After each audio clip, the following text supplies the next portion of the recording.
I am Paul Vixie, and the only reason anybody at Blackhat would ever have heard of me is that I invented the first RBL. So the thing that we use to block each other's email and that has made email so unreliable for all of us was invented in my shop, originally to fight spam. As you can tell, I lost. But that company was called MAPS, M-A-P-S, that's spam spelled backward, the Mail Abuse Prevention System. We sold that years ago to Trend Micro, and they are doing what they can with it, but I'm still getting a lot of spam, and so I view it as a failure. Anyway, the thing that I'm going to talk about really briefly before Robert gets on to talking about what's on the schedule is kind of an update to the original RBL, except it's totally different. Anyway, so we have more time than we originally expected to have.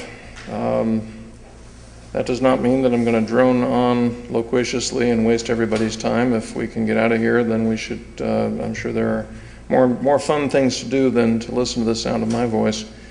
Nevertheless, we will probably be more interested in questions than we thought we were going to have time for. So don't be shy.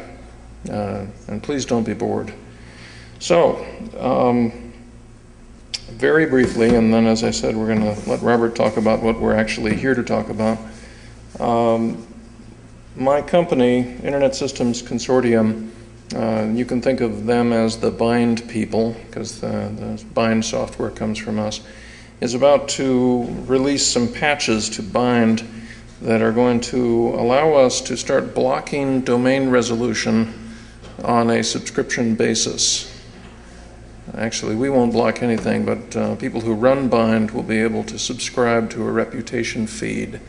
And so that instead of just either getting it for free or paying somebody for a list of mail servers that you shouldn't take mail from if you don't want spam, it's about to become possible to subscribe your recursive name server to a feed that says, gee, if that just appeared in a phishing attack somewhere, and I cannot possibly protect my users from clicking on it because they are, after all, slightly evolved monkeys and they will click on anything that moves, here's a way to make sure that it doesn't work when they try it. Anyway, we have some slides, most of which are kind of hard to get through. Oh, just takes time. This is real-time rendering. I have not done slides based on LaTeX in many years. So for those of you not DNS experts, I'll go through this extremely quickly. A caching resolver, and it really isn't spelled C-A-S-H, that we need a proofreader. Caching resolver, in order to look up a website name like www.isc.org, would really have to surf the hierarchy. You go up to the root and you ask them the whole question. They say, well, go ask the .org servers. You ask them the whole question. They say, go ask the isc.org servers. You ask them the whole question. They will finally give you an answer. And that's called iteration. Happens billions of times a day. That's how DNS works. It's amazing that it works at all, given how many extra round trips and things there are, but it does sort of work. What we do is somewhat interruptive of the normal process. We've got this mechanism of transferring this reputation data into that caching resolver, and after you do that, stuff doesn't work anymore. And in this slide we're using XYZ badness, but really you want to imagine this is the name of your bank with an extra hyphen in it or something else that would normally appear in spam or on some drive-by website pop-up ad or something like that. When the end user tries to look that up, then instead of it going and surfing the hierarchy, it immediately discovers that that's in the reputation policy zone that's been subscribed to, and you get back something else. What you get back instead of the right answer, where the right answer would be some server that would infect your computer, what you get back instead of that is either an indication of non-existence, a so-called NX domain, or it could be a pointer to a walled garden where you give your user a pop-up message and say, you are an idiot and here's how you clean up your PC. I'm not sure exactly what the local policies will be, but I don't care. We're providing the mechanism. How you operationalize that is entirely your own affair. So we're at the end of these slides, which is good because they're terrible. This will be, I guess you should feel like you won the lottery because today, right now, this moment is the public announcement. And you can say later that you were here. I have a history, I've been doing this, I don't know, decades, of creating multi-billion-dollar industries and then making no money from them. And so I was running a little low, and I decided that it was time to start another one. So you can really expect that this is going to take off pretty well. Google and OpenDNS and some other people are now doing recursive DNS sort of in the cloud as a way to provide this type of protection, among other things. So we are going to move the ability to put this kind of protection back into the enterprise, back into the LAN segments. I'm going to make it possible for all of the people who know where the bad domains are and know when they come and when they go and can provide you a vibrant real-time feed of them to start selling that information to interested parties. None of it's proprietary. Nothing ISC has ever done has been proprietary. It's a long story there. So we're going to be publishing the patches soon, probably a day or two. Look at our website, www.isc.org, probably after the weekend if you want to look at the patches and install them. They'll be in a mainstream version of Bind, probably in a month or two, just because there isn't a train leaving the station right now, so it's going to take, we have to wait for the next one. We have spoken to some content providers. I know that Spamhaus has agreed to make their so-called RHSBL available in this format for their subscribers. I know that various ISPs are testing this as a way to deliver reputation data from their NOC to their recursive servers in order to start doing a little bit of e-crime prevention, sort of on the hoof. I know that VeriSign is testing this in their labs. I can only imagine that if if Symantec or somebody is paying them $1 billion for their old X509 business, that they're going to need to do some new lines of business, so hopefully this will be one of those.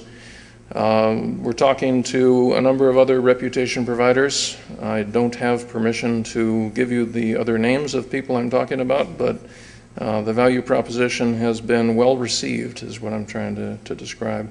So by this time next year, you can expect your DNS resolution to be as flaky as your email reception is today, and you'll have me to thank for it.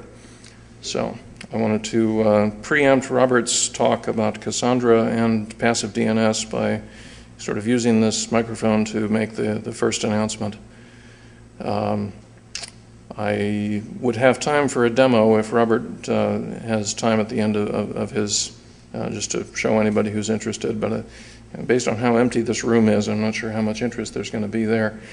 Any questions on this before we move into the thing that is actually written down in the program as the reason some of you might be here, that being passive DNS?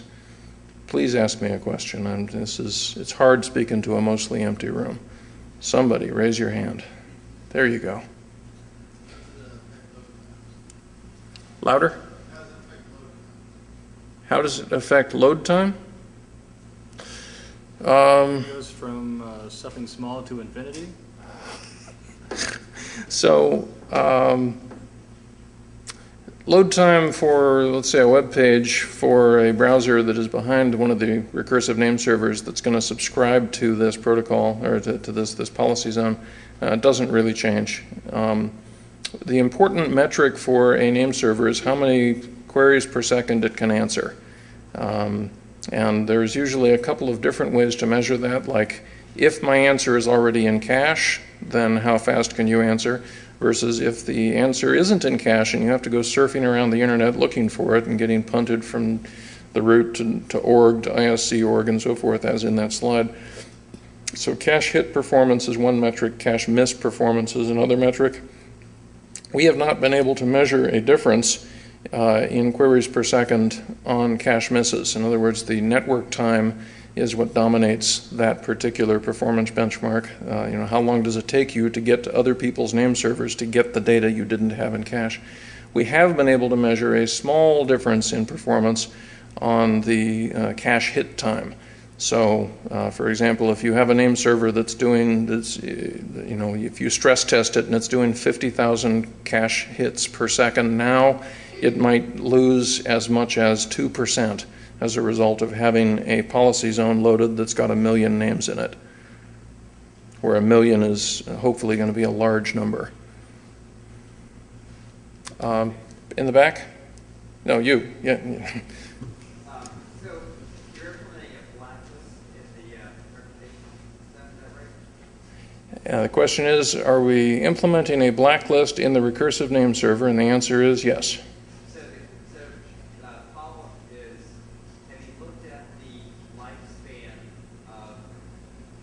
of bad domain names and the dynamics around that lifespan compared to the update cycle of the blacklist? Sure. And from the recent Google research published work, lifespan of bad domain names go in or out? The question is, have we looked at the comparison of the lifespan of bad domain names to the cycle time of updates to a policy zone of this kind? Yes, of course we have. My early exposure to the IETF, which is where DNS protocols come from, was to sort of participate in the incremental zone transfer protocol, the dynamic update protocol, and the real-time change notification protocol. That was IND, DNS IND was the name of the working group at that time. If you turn all of that crap on, you can get end-to-end cycle times of, I put the update in here when I became aware of something evil, and it was in all of my secondary servers within 5 seconds, even if all of my secondary servers are potentially, there could be 500 of them, and they're on every continent. Now you have to use aggressive timers, and you have to really sort of push the limits to get that, and 5 seconds is kind of absurdly low anyway, but the fact is it can be done. If you push only a little and you say, I can tolerate up to a minute, and I'm going to have potentially 10,000 customers subscribing to this, and I will use a rack of machines if necessary to feed more than that, then it's easy. It's like falling off a log. So the answer to the question, what's the lifetime of a malicious domain name? You can measure it without affecting it, or you can measure it sort of in the quantum physics sense of how does the measurer affect the measurement. And it turns out that the real lifetime of a malicious domain name is until it stops working. So I'm creating an industry here that is designed to bring that time in a little bit, because I'm going to make it stop working a lot sooner. And that'll mean that we have a lot of churn, right? Because bad guys will continuously have to come up with new domain names to continue doing their e-crime, and we will continue, continuously, we won't, I'm not going to publish anything. I got sued enough when I did maps. We're not publishing anything except the patches. Other people will make the content, but content publishers, antivirus companies, spam house, people like that, will continue to publish reputation data about these new domain names to say, hey, this one's bad, it shouldn't work. And to the extent people subscribe, they won't work. And once they don't work, people are going to stop using them. And as soon as they're not being used anymore, it might make sense to pull them out of the feed so that don't have this sort of elasticity to it where you're ballooning up past million upon million of bad domain name. You'd like to pull them as soon as they're no longer in use. And high churn of addition and deletion works just fine in the modern DNS protocol. So the answer to your question is yes, we have looked at that in detail. I had a question here. Yeah, in your implementation of the blacklist, are you blocking things in Yes. This happens before you do the cache lookup. This happens before you go looking for a cache miss. This is, we deliberately did not make a policy mechanism. There's no hook for if the answer is something I don't like, then block it. Right? The only hook we have is based on the query name, which is known before you search the cache, before you search upstream, etc. This all happens as close as possible to the very front end.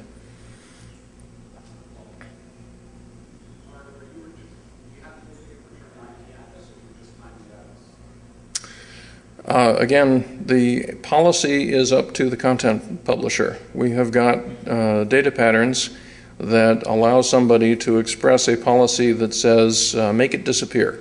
Just return NX domain. We also have data patterns that express a policy that say, always return a CNAME to a given other target that is my walled garden, or always return a certain MX, or always return a certain A record, whatever it is.